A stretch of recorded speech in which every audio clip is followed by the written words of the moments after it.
Good evening, everyone. Good evening, thank you very much for having me back once again. I think it's been a few months now, but I'm here there were a couple of reasons that Charlotte and I talked about. Might be a good time to come out and kind of get everybody up to speed on things. And then, of course, the burning issue which came up, water, I'll talk about here at the end. First and foremost, I want to just do what I always do when I come here, is thank Charlotte and Chris for being so kind to always opening up your house. I mean, it's very gracious of you to do so, to allow folks to come in and to be so welcoming as you always do. So thank you very much. Second, there are some things that are going on in the city, and I think maybe we'll take this topic up for another time, even though this is going to be a primary topic tonight.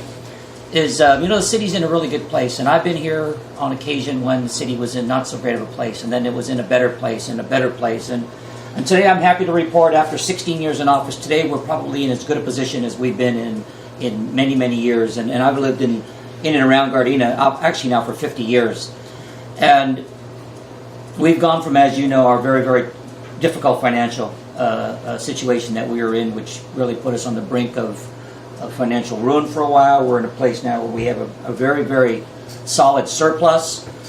And we're at that point also, if you just take a look in our economic history of the United States and what's going on around, put your money in the bank. It really isn't doing anything. It's just not doing anything. You're getting 0.1% if you're lucky. Most checking accounts don't pay anything anymore. So now it's time to do something. You can sit on money. It's nice to have a nest egg. But we also have an obligation to do what is best and what is right for the community. So we're finally at that point where we have enough, I believe, and I've been the chair of the Finance Committee for 16 years, taking a look at our situation. We're finally in a really good spot, a responsible position to start looking for what's going to be for the next 50 years. We have a police station that was built in 1963. It's 51 years old. It's 1 year beyond its expected life. It was built to house 40 people. It now has 130 employees. We have a community center that was built shortly afterwards, and it's coming up on its 50-year useful life. And for those who go there and participate in activities, whether it's a senior activities or any other community activities, the building is tired. And it's not something that we want to tear down, but we need a place for our senior population to be able to go to, and where they can continue to go and thrive and enjoy this community in a much better environment for the next 50 years. So we are looking very closely, and this isn't just talk. We are really, really on a path to build a new public safety center in the city of Gardena. That safety center will include a police department, a senior center, and there's something else that we need to attach to it, and that's for me a deal breaker, because we are one of the few cities that provides really good service for people who are suffering from Alzheimer's. And we have a clinic right here in Gardena, but we have to rent space from the Lutheran Church on Crenshaw and 147. And we want to be able to bring that right into our own community so that we have all the resources right there. And then some of you may or may not know, the chief and the police department has just come up with this really unique and very forward-thinking juvenile justice and intervention program. You know, so many kids today get in trouble, and there's just, Ron Ross knows, he worked DCFS. They're at risk.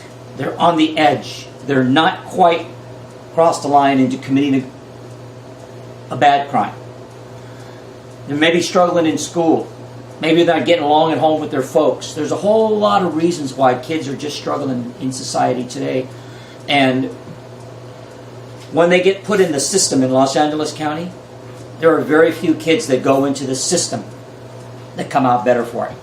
So we're trying to create a program, and the chief has done it, in conjunction with the Masters of Social Work program, graduate students from USC, and a program of graduate students from Cal State Dominguez. Formed a partnership with a couple of other entities, and we've created the Juvenile Justice and Intervention Program. If a kid here is in Gardena, lives in Gardena, and is having difficulties, and is now going to be maybe involved with the court system, we've already gotten the courts and probation to agree to this program, which is really going to be helpful. You got a pastor, you got a school teacher or an administrator, you got a parent that says, I can't control my kid. They're going to be able to refer this individual into our program and keep it in-house. And you can imagine parents who are struggling to raise their kids, who are at that very difficult age of, say, between 12 and 17, that they're going to be able to get the help right here in their own town. They don't have to worry about sending them off someplace and just pray that they're going to come back a better person.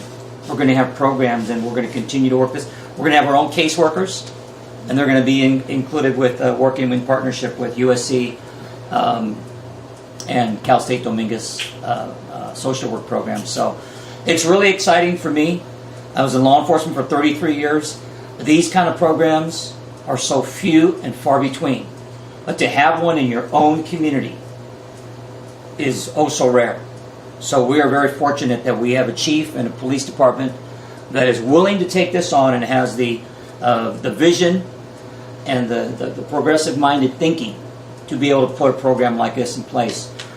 And we're planning to house that there. We've actually already, if you drive by 162nd and Western, you'll already see the sign at that shopping plaza that we own on the southeast corner. It says Gardena Juvenile Justice and Intervention Program. And so there's already people that are just chomping at the bit to refer young folks into that program. So we're going to be moving forward. We believe this project could be about a $35 million project to build a new public safety center to include all of the things that I just mentioned. We believe that by the time we break ground, which I'm hoping to do within the next 12 to 15 months, that we will have somewhere in the neighborhood of 35 to 50% to be able to put down without breaking our bank and still have a good solid reserve. So we've been stashing money away, and we've been waiting for this day to come, and now is the right time. And we have the right council that's in place, that's fully on board and supportive. With most politicians are only concerned with, what am I going to accomplish during the time I'm in office? And we've always challenged each other. What are you going to accomplish on behalf of the people who elected you to serve as their leaders? What are you not only going to accomplish during your term, but what are you going to be able to look back 20 and 30 years from now and say, did I make the right decisions then? That's going to impact going forward 25, 30, 40, 50 years. And it's not easy to predict, but these are the kind of things that we're working on. So at some point, we're going to ask the community to get involved, whether it's $5 or $10. You know, I know it's on a $35 million thing, but I want this to be a community project.